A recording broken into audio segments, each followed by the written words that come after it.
Hello everybody, this is the Panasonic LX100 overview. This camera was released in September 2014 and is a 13 megapixel camera with a micro four thirds sensor. Despite its old age, it's still a very popular camera due to its features, quality of image and video, and more importantly, its price point. Its nearest competitor, which will probably be the Sony RX100 series, the Mark IV and the Mark V, typically cost a few £100, if not more than that, than this Panasonic LX100. The camera, despite having a micro four thirds sensor, does not actually utilize the full size of the sensor, and this is due to I guess technical restrictions and the lens, but it's not entirely a bad thing. There are many other reviews on the web which sort of detail why Panasonic chose to do this. It has a 24 to 75 millimeter equivalent zoom lens, which ranges from f1.7 up to f2.8. It records 4K video up to 25 frames per second and does 1080 video up to 60 frames per second. The ISO range on this camera is from 100 to 25,600. However, you have to enable extended ISO to be able to select ISO such as 100. It has a 3-inch display on the back. It's not touchscreen. This is one of the downsides of the camera, but it does have a decent viewfinder on it as well. The camera weighs just a little under 400 grams. I believe it's something close to 395 or 396 grams, and it's fairly small in size, as you can see. However, don't expect to be able to carry this in your trouser pocket. A jacket pocket would be more suited due to its size. The camera, I feel, is a great camera for learning due to the number of dials and controls you have directly on the camera. It doesn't follow the typical DSLR setup, but rather the old-fashioned rangefinder styles of cameras. The camera is great for street photography, landscape, and makes for a great travel camera. I've used this recently on a few trips abroad. So I went to Poland and Hungary, and it's been a great camera to capture pictures with. Now I will go through the entire camera and go through the controls, dials, main parts of the camera, so you can familiarize yourself with it. So first of all, we have our self-timer indicator and our autofocus assist lamp, which is this right here. So if you've got it set up to take a self-timer shot of you and a group of friends or family, this will emit a light which will then count down, and so you know when the image is going to be taken and you're ready for it. It also, if you have it switched on in the options, will act as a autofocus assist, so it will actually emit a light which will help with the camera to actually autofocus. Next up, we have our control ring, which is this ring right here. This by default controls the zoom on the lens. Next up, we have our aspect ratio selector switch. So you've got a choice between 3:2 ratio, 16:9, 1:1, and 4:3.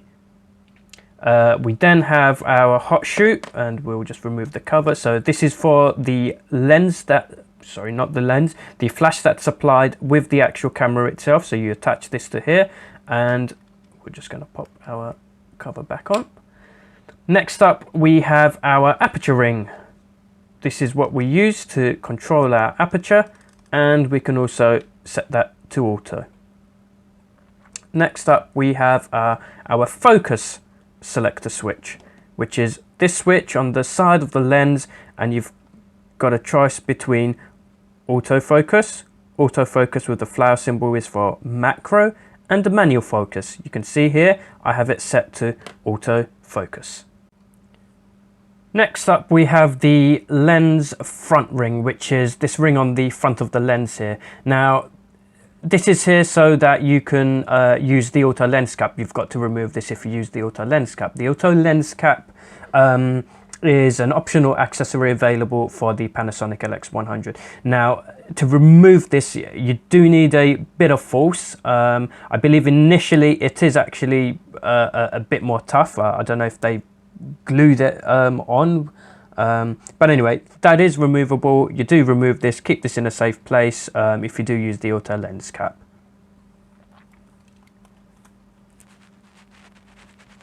There you go, you heard that click. Now that's nice and secure again. I'm just going to switch the camera on now so that we can go through the rest of the functions and parts of the camera.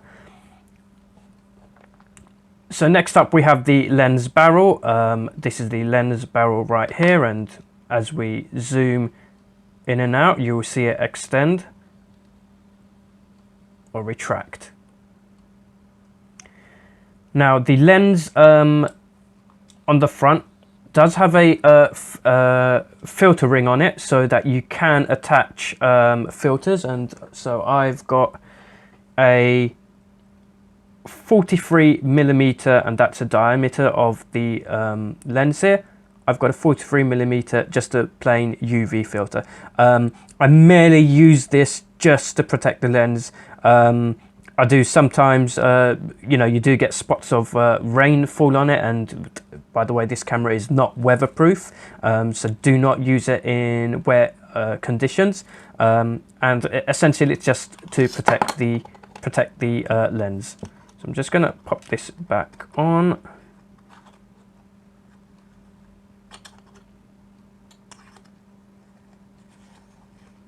There we go. That's on securely now. We don't want to over tighten it. There we go. Next up we have the stereo microphones. Now it would have been good if they actually did indicate, because initially when I was actually recording video I did cover these up not knowing that they were the microphones, and obviously very bad audio. You can check out my other videos if you want to see how well the microphones perform in terms of capturing audio. So next up we have the shutter speed dial. So this controls your shutter speed. We have then the shutter button. As you probably won't know, pressing this shutter button down halfway, if you've got it on set to autofocus, it will autofocus, and you can then push it all the way down to actually take a picture. So next up we have the zoom lever, which is this here. This is to control zoom. So we go wide or we go telescopic. That's what the W and the T stand for here. So that's wide or telescopic. Next up we have our filter button here. This allows you to select from a number of different filters Panasonic have put into the camera. There are some which I find useful, others I do not. It's great if you're sort of learning to use the camera. You can try them out and it can be fun at certain times. Next up we have our exposure compensation dial. This is so that you can compensate if you've got an image which is under or overexposed. You can adjust the dial to then check the picture to see if it's got the correct exposure that you wish to have. Next up we have our IA button, which is intelligent auto. This button very useful for beginners. You can select this, switch this on, and just point and shoot. It will detect things like face detection, macro, landscape, so it does a lot of the hard work for you. Great way to learn and then to sort of move on to more manual. So now we're going to have a look at the bottom of the camera. So what we've got here is the speaker on the left hand side of the camera. We then have our tripod mount. We've then got our DC coupler cover. Now this is for an optional accessory which you can get so that you can plug the camera into a mains adapter, and you can see I've just got a standard battery there, so that's why you don't see a connector there below. And then we have our battery release cover. And I'm just going to open this. So we've then got our battery, and you can see how battery goes in. So like so, and that will just slide in. And we also have our SD card. So that's our SD card, and it goes in like so.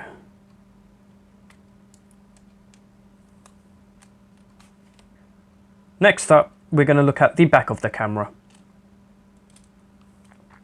So we have our viewfinder here.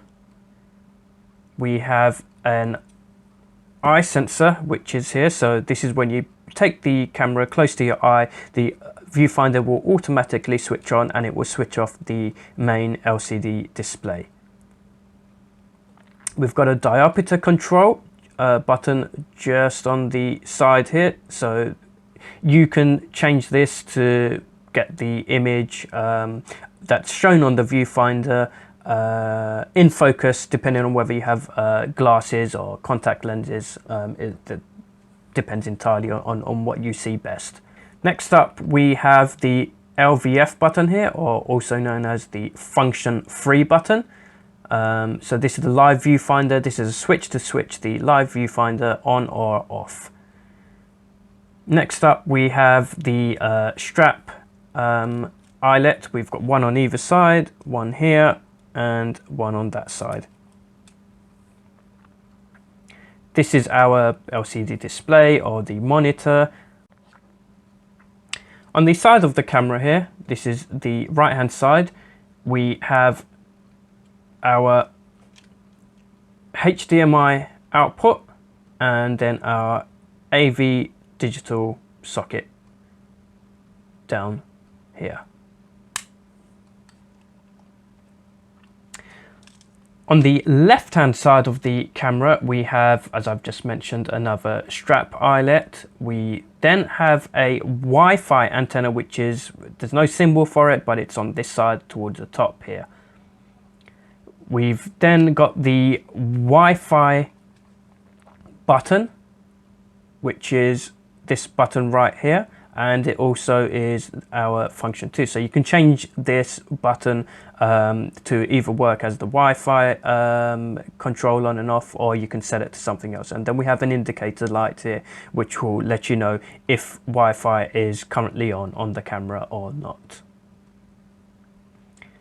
We then have our motion picture button, or the video button, which is this button right here. And then we have our autofocus or auto exposure lock button next to it right here. You can change the setting on the camera to either lock the exposure or lock the autofocus. Coming back to the side here, you've probably noticed this small symbol down the bottom here. Now this is our near field communication antenna. It's built inside. If we return back to the back of the camera, you've then got a few more buttons on this side. So we have a Q menu, which is for the quick menu. You can configure this quick menu to get access to the features that you use the most. So you can change this as you wish. We then have a playback picture to review our images or videos. And we then have another function button. This is function button 1, which is also used to delete images as well as go back when we're navigating the menu. You've then got this display light here, which I'm just going to switch the camera on and show you what it does. So this turns certain elements off on the display or provides more information, and you can see as I'm pressing it, it's just running through different bits of info, and that's with the display actually off. So there we go, back on. You can see the date and time. And you can see that I've got mine set up to show this grid. Again, all of this will be covered in later videos and shown how you can switch these on and off. With regards to this menu and navigation wheel and buttons right here. I'm going to, as you've seen, switch on the camera so I can demonstrate that a lot easier. So first of all, we've got our menu button in the middle here, which allows us to access our menu. We can then use the wheel to navigate through either recording options for picture, motion picture options, custom menu, setup, or playback. If we want to then access an individual element within one of these screens, we can press the right button and again use the control or this dial here to navigate through. And we can go back, up, down, and we can go back into picture mode. So you've got the control wheel here, which will allow us to change certain things. So for example, if I press the ISO button, I can then use this as well as the left and right buttons to quickly access a particular ISO I want. If I wanted to change the white balance, I'll first of all press the right button, which allows me to access white balance mode, and you can currently see I'm in auto white balance. However, I can then use the wheel to change through different white balance modes. Likewise, with our drive menu, we can select different drive modes by pressing this button and then left or right, or turning the wheel here to access different drive modes. And we can press menu, or we can press the back to go back. Then I'm going to go to the autofocus, and again we can select different modes and then hit the back button or even the menu button to select. Now that's pretty much it in terms of the controls on the camera. I will soon be going through how to actually take pictures with the camera, and then soon moving on to how you can start using more manual features on the camera to take pictures as well as videos. So stay tuned and I'll be back.